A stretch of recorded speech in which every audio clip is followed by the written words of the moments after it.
This is CBC Nova Scotia News. Temporary pause. Donald Trump delays tariffs on some Canadian goods until April the 2nd. Life at Bryony House. CBC brings you a rare look inside the emergency shelter for women and children.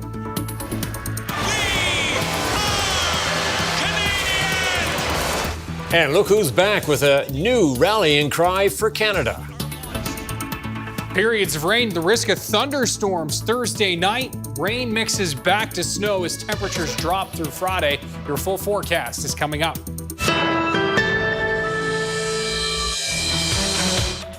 We begin with the latest on the American tariff threat. Donald Trump is delaying his 25% tariffs on some Canadian goods until April 2nd. He also announced a similar pause on tariffs affecting many imports from Mexico. It covers goods that fall under the existing North American trade deal. Trump again defended his tariff plan. Companies and countries that have ripped off this country, our beloved USA, and they're not going to be ripping us off anymore. The White House will still tax potash that U.S. farmers import from Canada at 10%. It's another change in the punishing tariffs Trump's announced Tuesday after previously delaying them by a month. His actions have caused financial markets to sink and spread fears of the economic fallout from a trade war.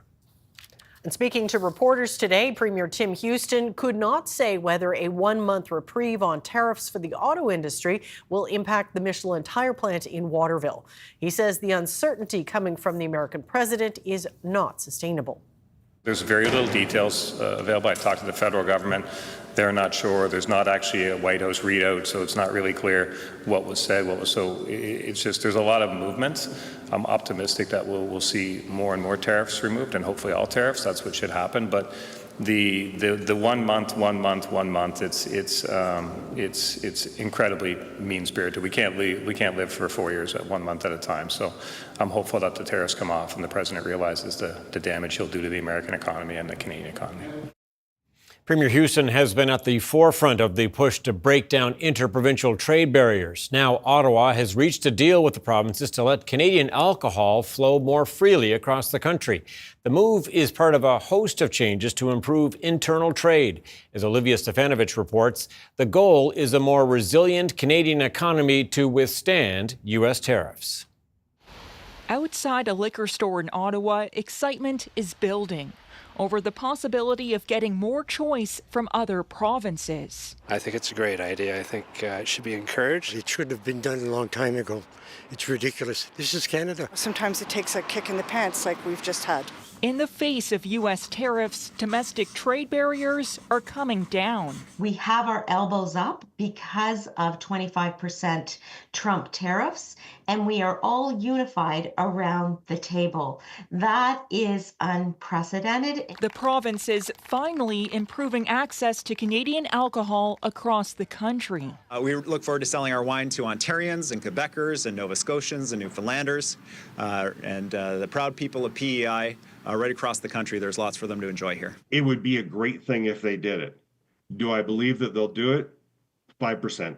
Skepticism, though, remains. It's unclear if provinces will remove markups on Canadian booze from outside of their jurisdictions. Why should I in BC be treated as a foreign winery in Alberta, Ontario, Quebec? Or whether vintners will no longer be required to change their packaging when they sell in different markets. The font must be this big, the label must say this, the alcohol must be in this position, the barcode must be this format. In the coming weeks, the provinces are expected to hash out the fine details. My optimism is palpable. The importance of this topic of delivering up to $200 billion back to the Canadian economy without going through Donald Trump is incentive. The federal, provincial, and territorial governments are also working towards a common credential recognition plan, so professionals in one part of the country can work in another part of Canada more easily. Olivia Stefanovich, CBC News, Ottawa. Amid the tariff threat, the push to buy local continues to grow. Loblaws and Walmart Canada have now committed to displaying the Nova Scotia Loyal brand in their stores. The signage is already up in all 46 Loblaw-owned grocery stores in the province, which include Real Atlantic Superstore, Your Independent Grocer, and No Frills locations. Walmart has also started rolling out the branding at its 18 stores. Development Minister Colton LeBlanc says the move will make it easier for shoppers to find local products in stores operated by Nova Scotia's largest retailers. Shopper Debbie Hall says the signage in the store will make a difference in how she shops. It'll make it a bit easier, so I won't have to do the searching myself. And I think it's going to change what I buy and maybe what I cook, because I have a lot of recipes that call for things that aren't necessarily grown locally. According to the province, the number of retailers and producers who've joined the Nova Scotia Loyal program in the last week has doubled to about 540.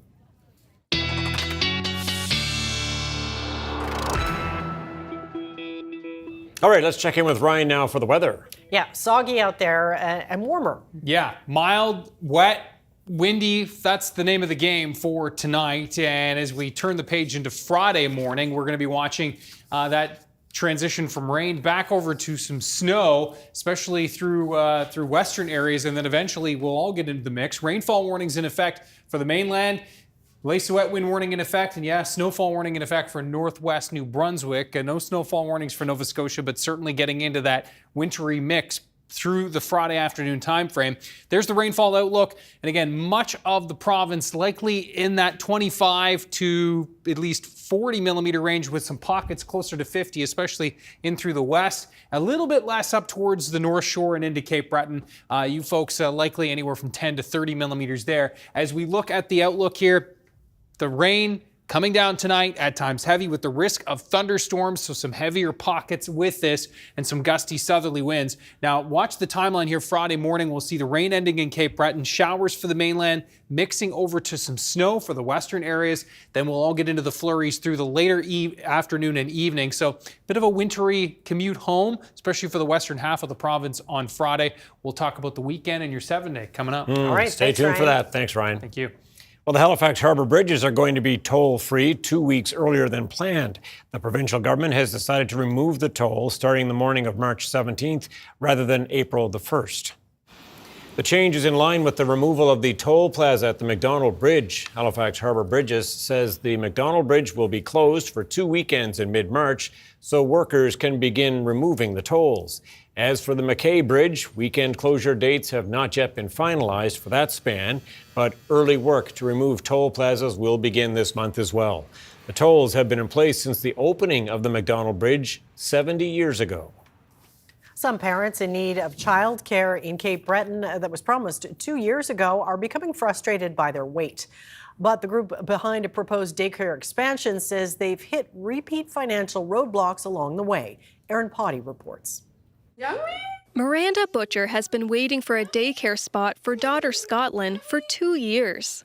It's not the situation Butcher expected when she and her husband moved to Ingonish from British Columbia. It was promoted that there was going to be a childcare facility here in September of 2024, which was a big reason, or a big part of why we moved here. And since moving here and since time has passed, we realized that that's not the case anymore. Living in the small rural community of Cape Breton, Butcher says there are few social activities, and she would like to go back to work to help with their bills. I'm desperate to go back to work and for my child to make friends. It's hard to be a part of a small community when you're stuck at home all day. You have no childcare or anyone to meet or connect with. In 2023, the Nova Scotia government announced 300 new childcare spaces for Cape Breton. 2 daycares are being set up inside community buildings in Ingonish and Bay St. Lawrence. Right now, the wait lists for these spaces are about 80% full. A group of volunteers in Badek are handling the project. They say soaring construction costs and the strict implementation of fire safety codes are being blamed for the delay. So what happened since 2023? A lot. Prices have gone up. We've had to go back probably 3 or 4 times to the province to get funding increases for the sites. When the Bedeck daycare was originally set up in its community space, its price was just over $100,000. Now, the cost for such a project is 7 times higher. Despite that, construction on the daycares is being planned for this spring. But for Butcher, the Ingonish daycare cannot open soon enough. There is quite a few people waiting, and we're just sitting around, and I'm tired of sitting around. Butcher has created an online petition hoping to get the childcare spaces built sooner. She says so far it already has more than 200 signatures. Erin Potty, CBC News, Ingonish. The head of a Dartmouth-based mental health organization says new provincial funding will help both staff and clients. Alison O'Handley, the head of Healthy Minds Cooperative, says staff can spend 4 months a year working on filing reports for grants. For the people, it means that they know they can consistently predict what's going to happen and what there is available in the community. So, and this funding in particular has expanded what there is available in the community, which is wonderful. Today, the Nova Scotia government announced 23 community organizations will receive a total of $13.8 million through the Mental Health and Addictions Community Wellness Grant Program. With the uptick of deaths related to intimate partner violence in the province, staff at domestic violence shelters continue to work around the clock in the hopes of preventing such tragedies. The CBC's Selena Alders got a rare look inside Bryony House, an emergency shelter for women and children, to see what it's like inside. For hundreds of women each year, this shelter is a refuge. Yeah, so this is our quiet room. We've been allowed inside Bryony House, Nova Scotia's largest shelter for women and children fleeing domestic violence, to demystify what it's really like here. Oftentimes we see people who are obviously quite worried about what is behind the doors here. It's one of the reasons that we welcomed you here. Some women arrive only with the clothes on their backs, having just escaped physical, emotional, or psychological abuse at the hands of their intimate partners. There is no one braver than a woman who chooses to leave an abusive relationship and come into shelter. We want people to see, not only the beautiful space that we have, but the services that are available. One of the main services offered is counseling. Their partner may have alienated their friends and family. They have no one left to talk to, or people don't understand that it can take multiple times to leave an abusive partner, so they kind of give up on the person. Residents can stay at Bryony House for around 2 months, but sometimes their stay is extended due to a lack of affordable housing in Nova Scotia. Well, unfortunately, with today's market, sometimes it's hard for women to leave. They look at the price of housing and it's just astronomical. The shelter is almost always at capacity with a wait list. So this is one of our family rooms. We have 24 bedrooms in the shelter. We usually have around 35, but we can go up to 40 people in the shelter. When one family moves out, another moves in. Staff say ensuring the kids feel comfortable and safe is another top priority at Bryony House. Sandra Meyer-Ralphs has been a children's counselor at the shelter for 35 years. When they're trying to grow in an environment where there's coercion and unpredictability, it doesn't really bode well for really healthy growth in a child's development. She says witnessing intimate partner violence impacts children immensely, and it can even become generational. I am here long enough that I have seen children that I took to the playroom when they, years ago, come in as adult residents with their own children. While the end goal is to help these women and children get back on their feet and start their new lives, Shepherd says past residents will always be welcome at Bryony House. The support doesn't stop at the shelter door, and that's something we really want people to know and remember, and we're always here. Women in the Halifax area experiencing intimate partner violence who are in need of emergency shelter can contact Bryony House 24/7. Selena Alders, CBC News, Dartmouth.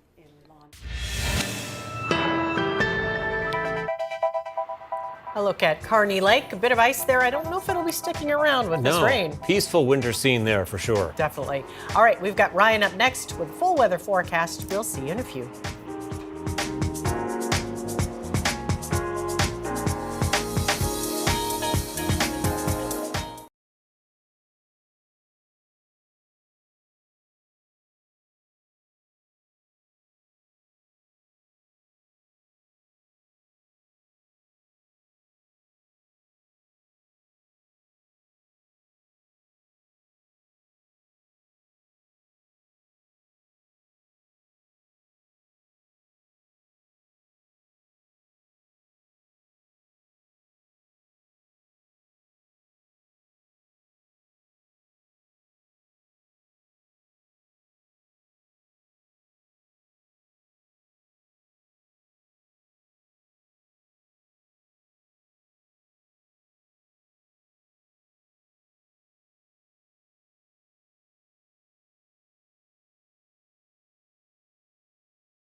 All right, you may recall a now famous rant which took over the Canadian airwaves 25 years ago. You could even call it a heritage moment. We're talking about the I Am Canadian beer ad featuring our own Main Street's Jeff Douglas. Now, the ad has enjoyed a bit of a revival because of Canada's trade war with the U.S. Well, there's a new version to reflect today's cross-border tensions. Have a look. Hey. I know it's in our nature to cut a guy some slack, give him the benefit of the doubt, like maybe he was confused or just joking or just maybe really needed a double-double. But this isn't that guy. These aren't those people, and those are not the Rockies.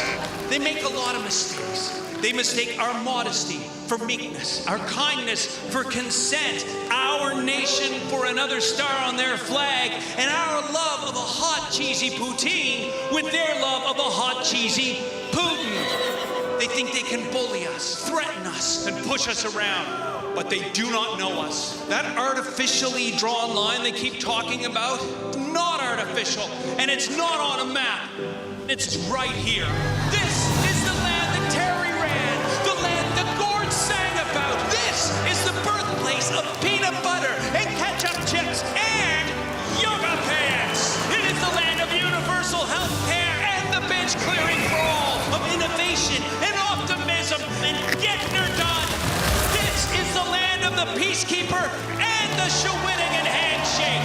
Are we perfect? No, but we are not the 51st anything. We are the first to unite in a crisis, the first to build bridges, not walls, and the first to stand on guard for thee. My name is Jeff, and we are Canadian. Thank you.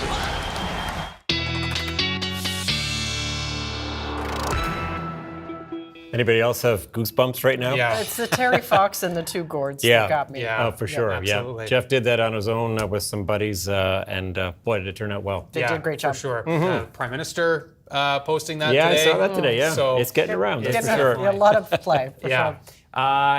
Listen, it's getting a lot of talk, and so is the weather in this area. So why don't we start once again with, in case you're just joining us, the warnings, which are in effect for the mainland. You can see the rainfall warnings widespread. Lace and wet wind warnings are in effect for tonight. Winds gusting towards 90 kilometers per hour there. The mainland gusting 60 to upwards of 70 kilometers per hour. There's the rainfall outlook, and you can see areas in orange. This is where we're looking at least 25 to 30 millimeters, which looks to be the solid base, and upwards of 40, maybe 50 millimeters. The best chances, I think, of getting towards 50 are going to be back towards Digby and Yarmouth County, where that rain, and Annapolis County, where the rain has really been coming down through this corridor today, and will continue as we move through tonight. Now, we'll show you the radar in just a second. Note the temperatures. 6, 7, 8 degrees in the Tri-County area. We're at double digits in Kedzie and double digits in Halifax, Truro, Pictou, Amherst, and Cheticamp. Ingonish at 3 right now, our cooler spot. Now, note the winds sustained right now, 50 in Lunenburg, 40 in Halifax. These numbers just updated as the weather stations are refreshing here in the 6 o'clock hour. You can see gusting to 60 kilometers per hour, Halifax and Lunenburg. Caribou Point Station at 60 in Grand Detang, starting to tick up as we roll through the last hour or so. Weather systems map, so here's the radar, and you can see where it's really been coming down here over the last couple of hours through the valley. A bit of a reprieve in the last few frames here as most of that rain is lifted off to the north, but I am fully expecting that this will fill out again, and we're all going to get into that rain as that frontal boundary tracks in from west to east across the province tonight.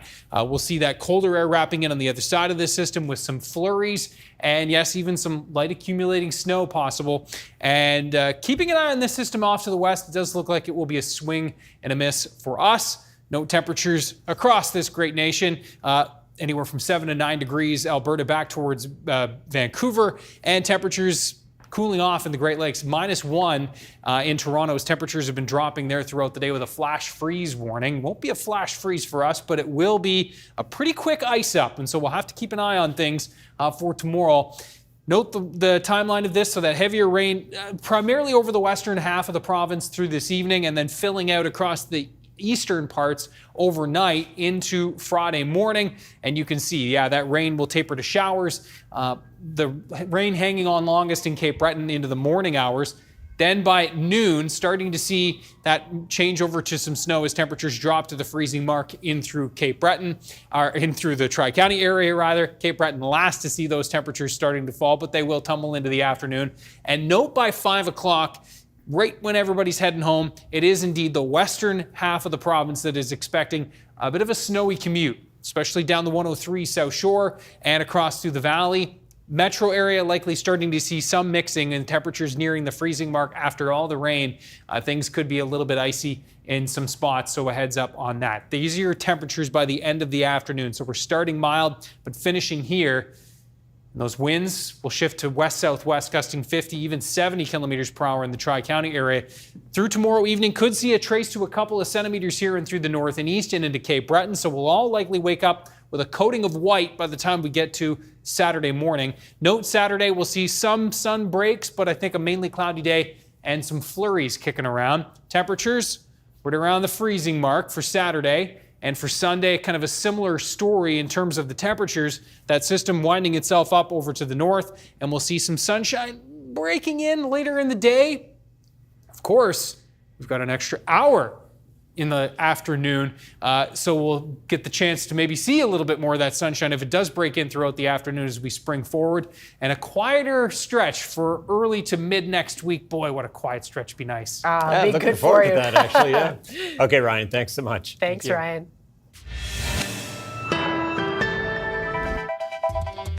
Coming up, big changes are coming for drivers as Halifax Harbour Bridges prepares to remove the toll booths.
As we mentioned earlier, tolls are coming off both Halifax Harbour Bridges sooner than expected.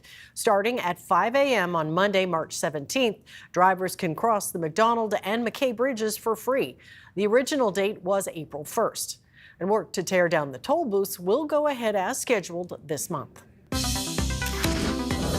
I'm here on the Dartmouth side of the McDonald Bridge with bridge spokesperson Steve Proctor. So some stuff is in the works starting March 14th. What's going to be happening behind us here? Right. So starting March 4th, we have 2 weekends of closures that start on the Friday, the 14th of March. We close for the entire weekend, and they start disassembling the toll booth. It's more complicated than it looks. It's an older structure. We've got to take the roof off first, take this stuff off. But there's all the electronics. There's a tunnel under there that nobody knows about. And then we have to remill the pavement and then put on the new lines and that sort of stuff. So that's going to take 2 weeks. If we're finished sooner than that, then we'll open the bridge up in the second weekend. Following that, we move our attention over to the McKay Bridge, and that's a little bigger project, more concrete, heavier load. So this is a big change. These booths have been around for decades. We've been collecting tolls for 70 years. Okay, so what will the flow of traffic be like? I know that's something you have to plan ahead for once these bridges are toll booths rather are off the bridges. Right. The idea is to make it as free flow traffic as we possibly can. So in the end, with the booths gone, it'll be just like you're driving along a highway. You're not going to have to make a lot of choices in terms of, to a different lane or to get a different booth. Booths will be gone.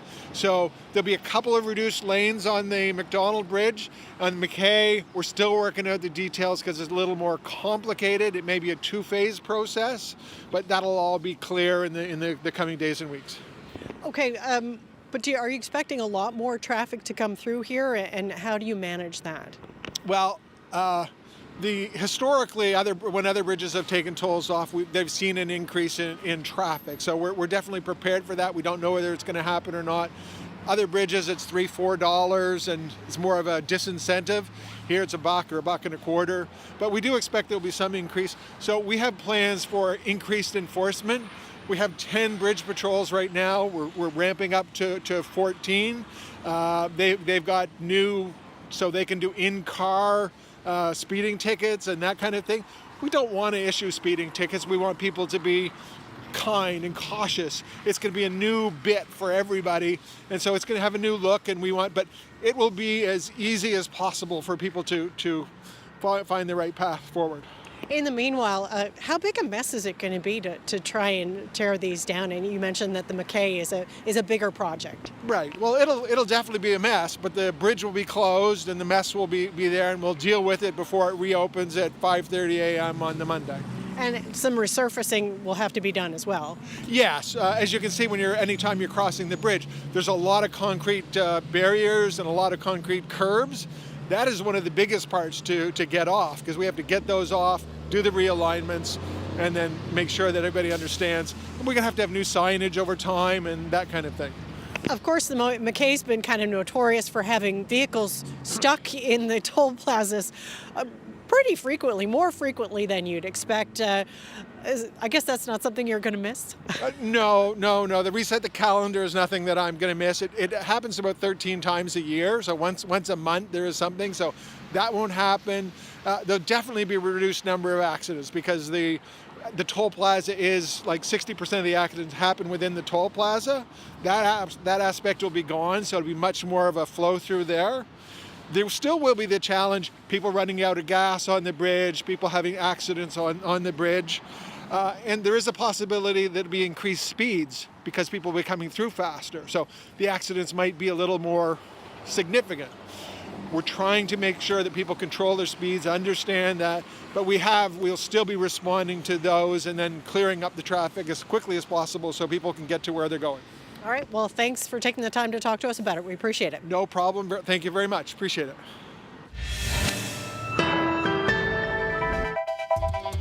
Coming up, U.S. President Donald Trump walked back some of the tariffs he imposed on Canada and Mexico just 2 days ago, but he didn't lift them completely.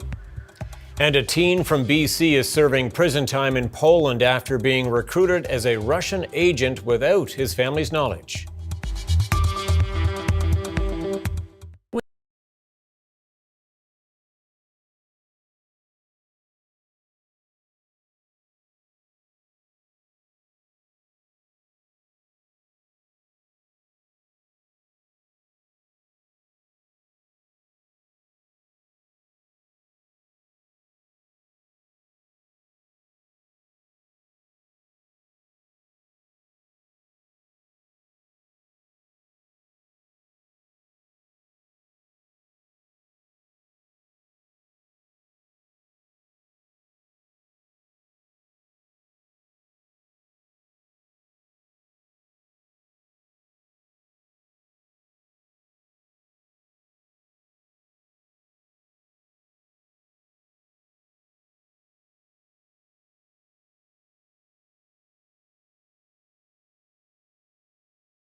Welcome back. As we mentioned earlier, Donald Trump has walked back some of the tariffs he imposed on Canada and Mexico on Tuesday. The new exemptions come a day after he gave a reprieve to the auto sector.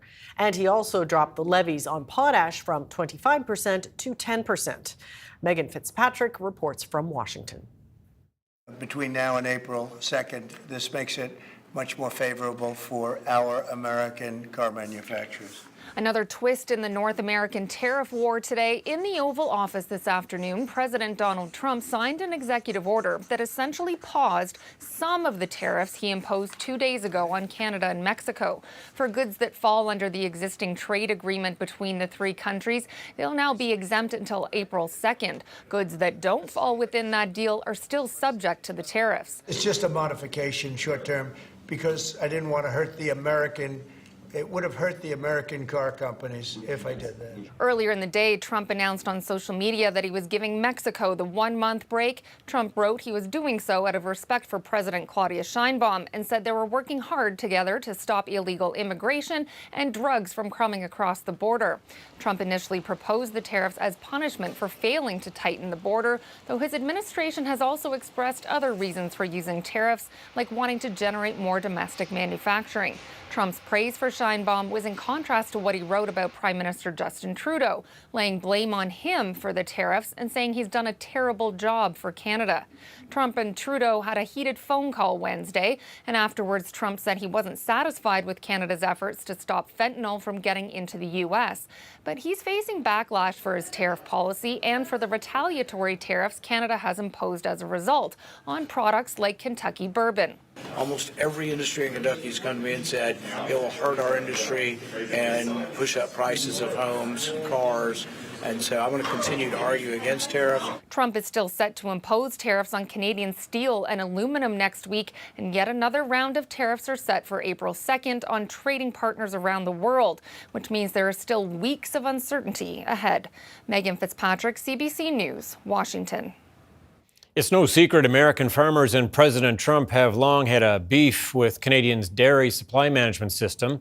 And now Canadian dairy producers are anxiously waiting to see what the U.S. tariffs could mean for them. That includes farmers at a dairy farm south of Montreal. The CBC's Kwabena Oduro reports. I'm at a dairy farm just outside Montreal, and they have 80 cows in the barn that I'm in right now. In total, this dairy farm has 160 cows.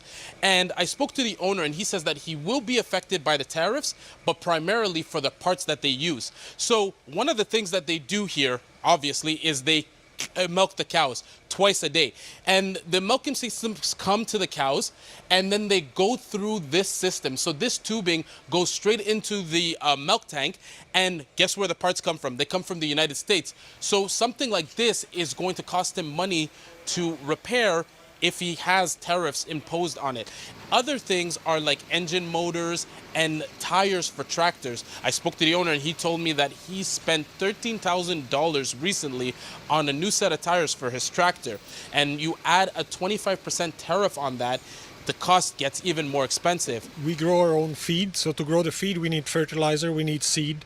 Almost all the seed comes from the United States. Some of the fertilizer comes from the United States, so that will have a pretty big impact on our cost of production. It's the whole country that's going to be affected, especially the grain sector and the vegetable and the greenhouse sector will be affected as well because we export a lot of that. The best thing would be no tariffs, but at least if we can retrieve the tariffs on the key products, on the main products we use here, that would be a relief for us. So farmers that I spoke to also say that it's very hard to prepare for the uncertainty that is coming. They don't know how they're going to prepare, but they say that they will be ready in some way, shape, or form.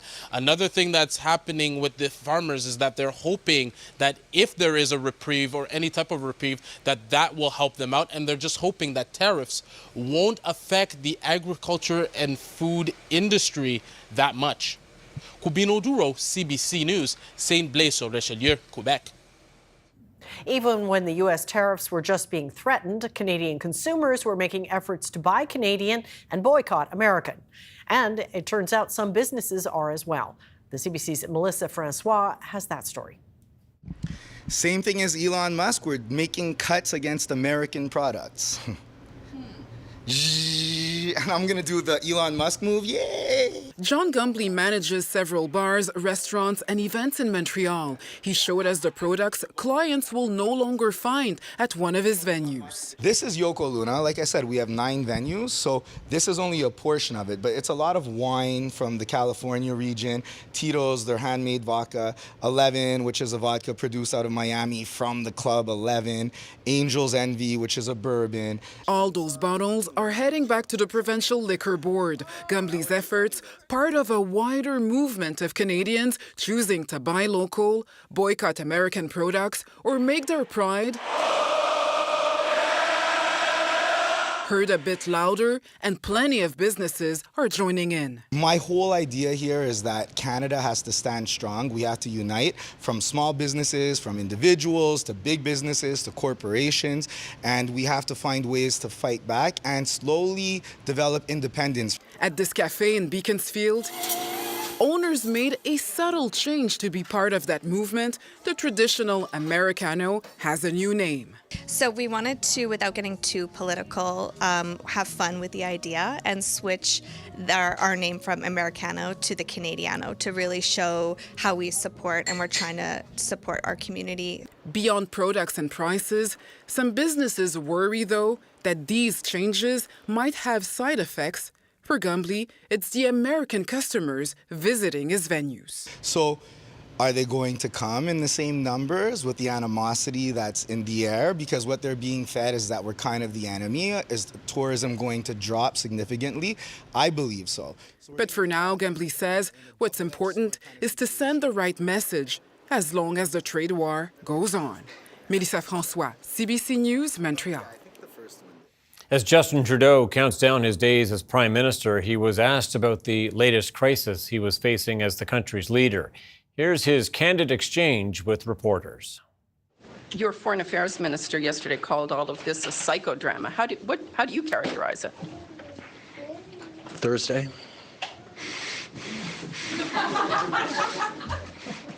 I've had 10 years of Donald Trump won, historic, once-in-a-century pandemic, inflation crises, war in Ukraine as Russia returns to war in Europe, as the Middle East is facing extraordinarily difficult situations.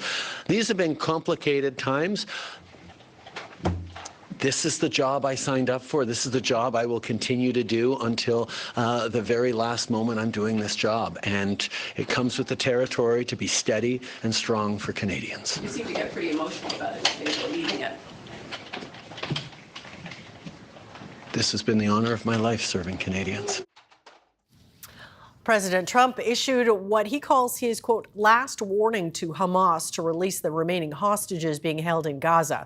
His threats come as sources reveal the U.S. is holding secret talks with the militant group, breaking a long-standing diplomatic taboo. Sasha Petrovic has more. An envoy from U.S. President Donald Trump is holding secret meetings directly with Hamas, the militant group from Gaza. Egyptian and Qatari mediators are also involved, and an Egyptian source told Reuters news agency that things are going relatively well. Now, this goes against decades of U.S. policy, which said that the U.S. would not negotiate directly with groups it considers terrorist organizations. It also goes against what Trump seems to have been saying on social media. He said Hamas is sick and twisted, and he threatened that if they didn't release all the hostages now, not later, there will be hell to pay. Now, Israel did echo those same threats. Hamas should be under no doubt whatsoever that they are running out of road. Indeed, they have run out of road. The president has made clear that they need to release the hostages right now. As for Hamas, it said the only way to do that is to stick to the original ceasefire deal, one that would see the hostages released in exchange for the end of the war and for Israeli troops pulling out of Gaza.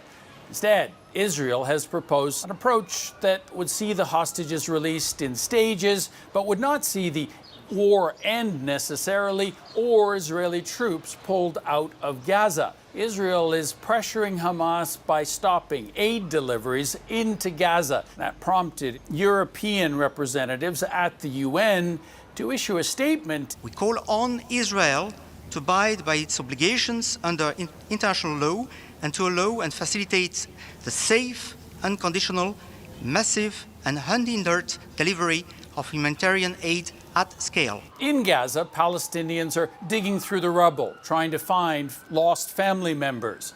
They also say that these threats from Trump are not the way to end the conflict and solve the problems. Instead, the U.S. should be putting more effort into negotiation. Sasha Petrusik, CBC News, Jerusalem. The trade war with the U.S. is creating some unease in a small Quebec town. The way of life in Stansted is closely intertwined with its American neighbor, Derbyline, Vermont.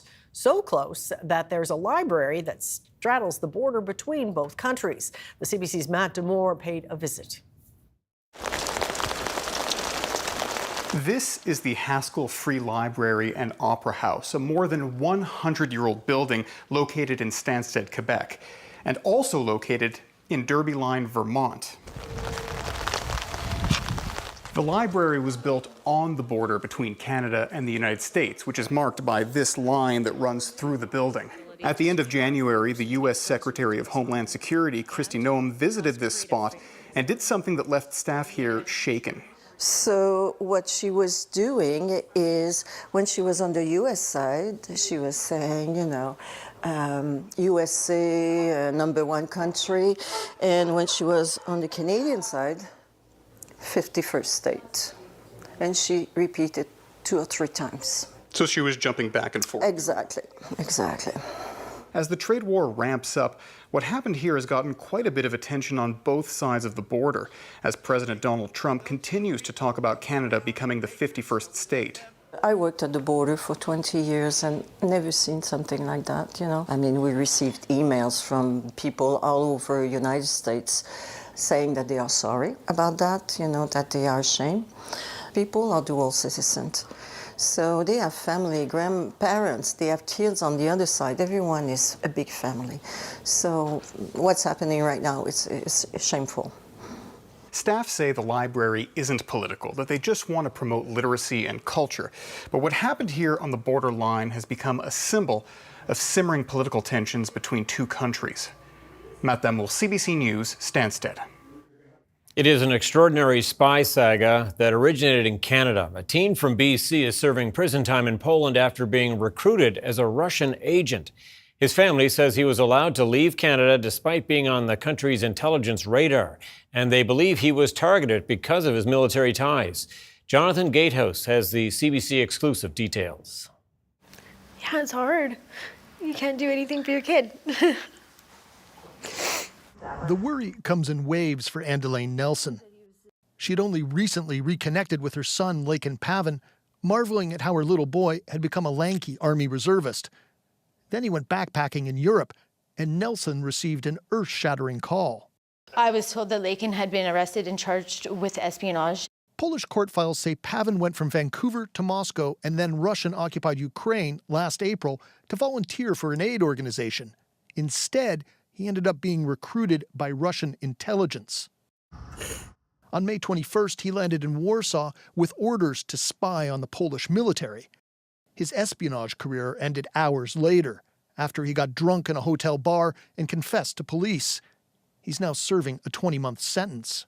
He turned himself in. He doesn't belong in a Polish jail. Lawyer John Phillips is advising the family. This was a troubled kid.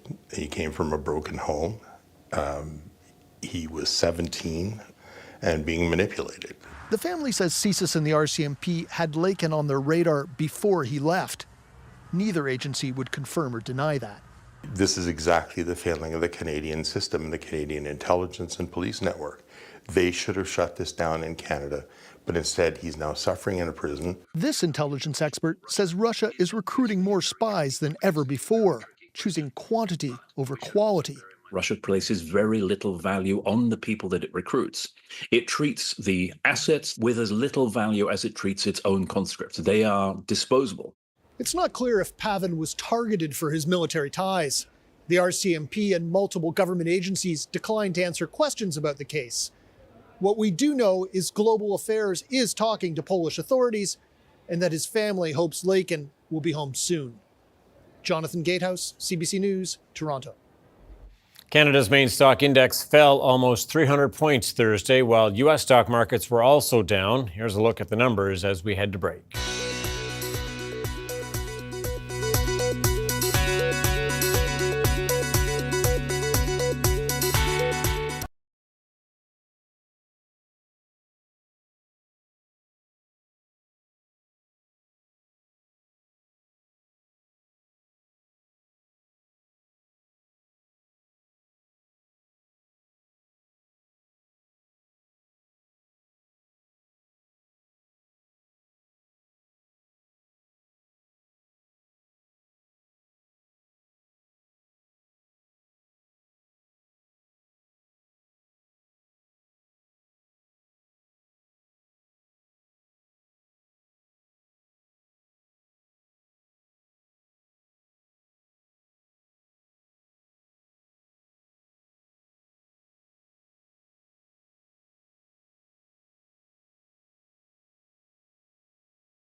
All right, a little damp out there, but on the good side, that mound of ice at the end of my driveway seems to be pretty much gone. I'm so worried about that, Tom.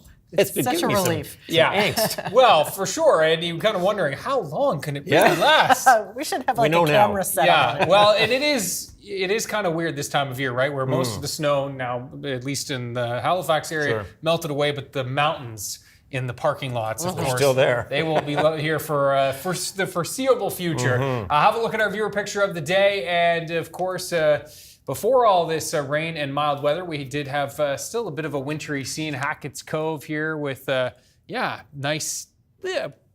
Late winter's day. Yeah. From Karen Rideout. Thank you very much for that. A little bit of ice in the mix there. Pretty part of the province there, yeah. Yeah, it really is. Ryan's picks at cbc.ca. Okay, we got a minute here, so let's run you through the timeline one more time. That's probably the most beneficial, so everybody is up to date on this. So we've got the rain tonight, the risk of thunderstorms. Note the temperatures really, really mild overnight. The winds will be gusty from the south.